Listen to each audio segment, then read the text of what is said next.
ঈদের আর মাত্র বাকি 2 বা 3 দিন, কিন্তু ঢাকার রাস্তায় যেন নেই সাধারণ মানুষের স্বস্তি। ঈদের জন্য মানুষজন কেনাকাটা করতে বের হয়েছে নানা স্থানে যাওয়ার জন্য। তবে এর ফলে সৃষ্টি হয়েছে ট্রাফিক জ্যাম। এই যানজটের জন্য মানুষদের ঘন্টার পর ঘন্টা রাস্তায় কাটাতে হচ্ছে। আমরা দেখতে পাচ্ছি ইফতার আর কিছুক্ষণ বাকি, কিন্তু রাস্তা এত জ্যাম হয়, মানুষদের মধ্যে একটা চিন্তা রয়ে যাচ্ছে যে তারা কি ইফতারের আগে বাসায় পৌঁছতে পারবে, তারা কি পরিবারের সাথে ইফতার করতে পারবে।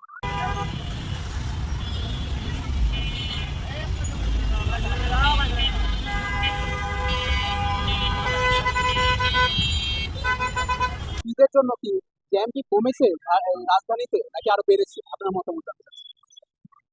আসলে নিউ মার্কেট এরিয়ায় একটা জিনিস সবসময় বলতে হয় যে নিউ মার্কেট এরিয়া অনেক দোকান বাড়তেছি, মানে এটা যেহেতু মার্কেট এরিয়ায়, তো মার্কেট এরিয়ার মধ্যে আমাদের এখানে যানজটে আগের তুলনায় একটু বেড়েছে।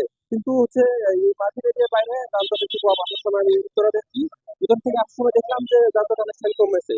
মানে স্থিরমুখী মানুষ গ্রামের বাড়িতে চলে গেছে অনেকে, কিন্তু মার্কেট এরিয়া যানজট এখনো অনেক। এই যানজটটা আপনারা কিভাবে নিয়ন্ত্রণ করছেন? আসলে আমরা হচ্ছে আমাদের লোকবল অনুযায়ী আমরা সর্বোচ্চ চেষ্টা করতেছি।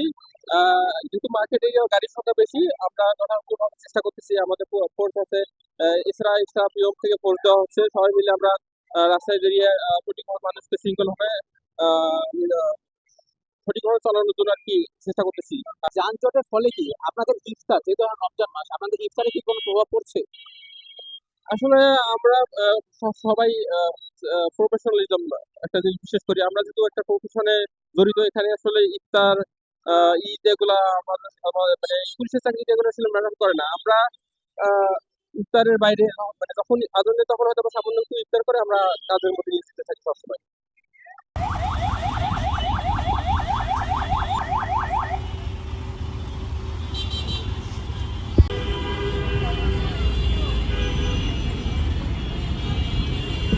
লক্ষ মানুষ ঈদের জন্য ঢাকা ছেড়েছে, তবুও কমেনি ঢাকার যানজট।